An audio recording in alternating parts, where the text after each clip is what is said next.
살아보니 가장 어려운 일은 돈이 아니라 손을 먼저 내미는 거더라고요. 그날 이지혁이 먼저 말했습니다. 은호야 가지마. 그 말은 짧았는데요. 늦게 온 진심은 묵직하더라고요. 지은호는 바로 대답하지 않았습니다. 지금은 답을 못하겠어요. 다만 눈을 피하지 않았고 그게 시작이었어요. 이지혁은 스스로에게 다짐했습니다. 소유하려는 고백이 아니라 동행을 제안하는 고백으로 가자. 늦게 내민 손이라도 제대로 잡히면 길이 바뀐다고 믿었거든요. 다음 날부터 일은 숨가쁘게 돌아갔습니다. AP그룹 인수전은 감정과 별개로 달렸는데요. 이지혁은 외부 M&A 자문 파트너, 실무 매니저, 법무 자문 변호사와 서류를 맞추며 전시장 투자금을 인수자금으로 돌리는 승인을 받아냈습니다. 서류의 승인 도장이 하나씩 늘어날수록 마음이 조금 놓였는데요. 사람 사이 문제는 도장보다 섬세하다는 걸 이지혁도 잘 알았어요. 예전에 스스로 말했던 기준이 자꾸 떠올랐거든요. 능력 있고 따뜻하고 가족까지 책임질 수 있는 사람. 남에게만 들이대면 멋있는데요. 자기에게도 들이대면 쉽지 않더라고요. 그래서 이지혁은 숫자에 강한 자신감 대신 사람을 향한 책임으로 몸을 돌리기로 했습니다. 박성재는 기류를 먼저 읽는 사람이었습니다. 이지혁의 표정, 지은호의 말수, 팀의 공기가 미세하게 달라졌다는 걸 가장 먼저 느꼈어요. 괜찮다라고 입으로 말했지만 속까지 그렇진 않았습니다. 그때 박진석은 아들에게 단단히 말했죠. 판 전체를 봐라. AP가 누구 손에 들어가느냐에 따라 다음이 바뀐다. 고성이도 조용히 더했어요. 겉은 늘 공정해야 해. 보이는 걸 지키는 쪽이 남는다. 둘의 말이 다 맞아 보였지만 박성재의 마음은 다르게 결론을 냈습니다. 질투를 다투는 힘이 아니라 정면으로 이기는 힘으로 바꾸자. 무너뜨려 얻는 승리는 오래 못 간다는 걸 알았거든요. 지은호는 흔들릴수록 일부터 챙기는 사람이었어요. 매장에서 신입 직원이 손님에게 서툴게 응대하자 자신도 모르게 목소리가 높아졌습니다. 신발은 발에 맞추는 게 반, 사는 사람 삶에 맞추는 게 반이에요. 말하고 돌아서다가 걸음을 멈췄어요. 내가 흔들리니까 더 세게 말했다는 생각이 들었거든요. 그래서 다시 돌아가서 조용히 말했습니다. 같이 배워요. 나도 매번 처음이거든요. 야단보다 동행이 오래 간다는 걸 지은호는 그날 배웠어요. 작은 관계가 덜컥거림을 멈추면 이상하게 큰 결정을 할 때도 마음이 덜 흔들리더라고요. 한편 이지환과 박영란은 서로의 속도를 맞추는 법을 연습하기 시작했습니다. 이지환이 말했어요. 앞은 내가 볼게. 영란은 풍경만 봐. 그 말이 박영란에게는 보호가 아니라 존중으로 들렸습니다. 박영란은 조용히 웃었어요. 이번엔 내가 앞에 앉을게. 내 얼굴을 풍경으로 볼래. 예전에 사랑에게서 크게 되었던 이지환의 마음이 서서히 풀렸고 누군가의 하루를 안전하게 만드는 사람이라는 자부심이 돌아왔습니다. 고성이가 이 관계를 곱게 보지 않더라도 박영란은 마음속에서 기준을 새로 쓰고 있었어요. 내가 선택한 풍경은 내가 지킨다. 집안 쪽에서는 온기가 바닥을 지켰어요. 조옥래의 기침이 길어지자 김장수는 말없이 보양식을 챙겼습니다. 다정이한테 말하지 마라. 알았어. 말이 길지 않아도 서로의 마음은 알겠더라고요. 이상철은 아들 이지혁을 보자마자 말했어요. 멈칫거리다간 평생 못 산다. 말수적은 아버지의 응원이었고 김다정은 따뜻한 차로 그 말을 덧대주었어요. 정순이는 딸 지은호에게 말했습니다. 힘들면 같이 가자. 혼자 가게 두지 않겠다. 젊은 것들의 결심은 이런 노년의 손길에서 오래 버티더라고요. 그 즈음 인수전은 더 복잡해졌어요. 경쟁 컨소시엄의 자금줄이 예상보다 깊었고 책상 위에는 익명 제보가 하나 올라왔습니다. 겉으로는 공정, 속으로는 사적이. 외부 로펌 회계조석, 지배구조 시뮬레이션 같은 문서들이 오갈수록 보이는 질서와 실제 이해관계 사이의 간극이 뚜렷해졌어요. 이때 이지혁이 팀을 모아 짧게 말했답니다. 우리는 깨끗하게 간다. 이겨도 져도 깨끗하게. 말은 짧았지만 방향은 분명했어요.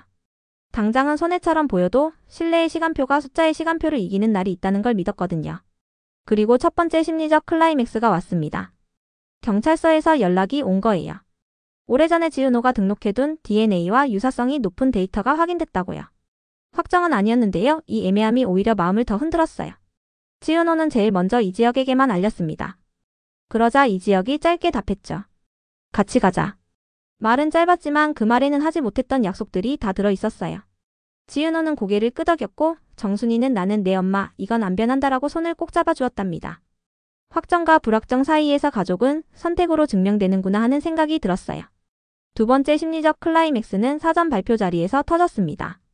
고성이가 추천한 외부 로펌의 젊은 파트너가 며칠 전 지은호에게 소개팅처럼 다가왔던 바로 그 사람이었던 거예요. 로펌은 오해라고 했지만 냄새는 이미 퍼졌습니다. 이때 박성재가 먼저 움직일 수도 있었는데요. 박성재는 잠깐 멈췄어요. 무너뜨리는 방식 대신 정면의 방식을 택하기로 했기 때문이죠. 그 순간 이지혁이 단정하게 말했습니다. 조건으로 사람을 재단하지 않겠습니다. 우리가 어떻게 돈을 벌고 어떻게 사람을 대하는지로 판단받겠습니다. 숫자와 도표가 잠깐 무력해지고 사람들 표정이 달라졌어요. 긴 설명이 아니라 태도를 정확히 보여준 것이 통했거든요. 회의가 끝난 뒤 오래된 친구들이 한 번도 하지 않은 말을 주고받았습니다. 박성재가 물었어요. 너 정말 은호 좋아하냐? 이지혁은 바로 대답했죠. 그래. 짧았지만 오래 준비된 대답이었어요. 박성재는 한참 웃다가 말했습니다. 그럼 싸우자. 끝나도 친구로 남자. 이지혁은 고개를 끄덕였어요. 두 사람은 알았죠. 사람을 잃지 않고 이기는 싸움이 얼마나 어려운지. 그래도 그 약속을 붙드는 쪽이 결국 남는다는 걸요. 며칠 뒤 임시이사회에서 경쟁 쪽은 이지혁의 과거를 크게 부풀렸습니다. 무모했다, 감정적이었다. 듣는 이들이 피곤해질 무렵 이지혁이 조용히 정리했어요. 맞습니다. 저는 때로 무모했고 감정적이었습니다. 그런데 회사에 대한 무모는 위험 관리로 바꿨고 사람에 대한 감정은 책임으로 바꿨습니다. 그리고 마지막에 이 한 줄을 더했습니다. 제가 믿는 사람 중 하나가 이 자리에 있습니다. 지은호. 그러자 여기저기에서 고개가 들렸고 지은호는 도망치지 않고 고개를 들었어요. 숫자보다 고개 드는 용기가 더 설득력이 있을 때가 있더라고요. 결론은 보류였어요. 자료를 더 보겠다는 통보였고 기다림이 시작됐습니다. 사람들은 기다리는 걸 싫어하지만 사실 우리의 하루는 기다림 사이사이를 살아내는 일이라서요. 그 사이 각자는 조금씩 달라졌어요. 이지혁은 고백의 목적을 분명히 했습니다. 소유가 아니라 동행. 박성재는 질투의 방향을 고쳐 잡았어요. 파괴가 아니라 경쟁. 넘어지면 내가 일으켜줄게. 난 내 친구니까. 스스로에게도 친구에게도 건네는 주문 같았답니다. 이지한 박영란은 주말 약속을 잡았고 이번엔 내가 앞난 내 얼굴을 풍경으로라고 웃었어요. 조홍래의 기침은 조금 잦아들었고 김장수는 길게 안도의 숨을 내쉬었습니다. 이상철의 침묵은 응원이었고 김다정의 차는 그 응원을 따뜻하게 번역해줬죠. 정순이는 딸과 병원에 동행할 준비를 마쳤습니다. 그리고 어느 저녁 메시지 2개가 동시에 왔어요. 하나는 사전 합격 통보였고 다른 하나는 DNA 추가 검사 필요 일치 가능성 중간 이상이라는 안내였죠. 조심스러운 문장들이었지만 이제는 더 미룰 수 없는 방향으로 삶이 기울고 있다는 신호였어요. 지은호는 휴대폰을 들고 한 사람에게 먼저 보냈습니다. 내일 같이 가줄래요? 곧바로 답이 왔어요. 당연하지. 아침에 데리러 갈게. 은호야. 그 순간 마음의 떨림이 조금 잦아들었어요. 손을 잡으면 길이 덜 미끄럽다는 단순한 진실이 몸에 새겨졌거든요. 그날 밤 지은호는 수첩에 한 줄을 적었습니다. 안 어울린다는 말은 서로에게 더 잘 어울리기 위해 연습하자는 말로 바꿔 듣겠다. 문장을 덮자 숨이 길어졌고 길어진 숨 사이로 메시지 하나가 더 들어왔어요. 내일 아침 커피 먼저. 보낸 사람 이지혁. 지은호는 짧게 답했습니다. 진하고 뜨겁게. 커피 얘기였지만 사실은 마음의 농도에 대한 얘기였어요. 다음날 아침 약속대로 차가 문 앞에 섰습니다. 정순이는 고개를 끄덕였고 지은호는 차에 올랐어요. 병원 간판이 가까워질수록 묵은 질문들이 고개를 들었죠.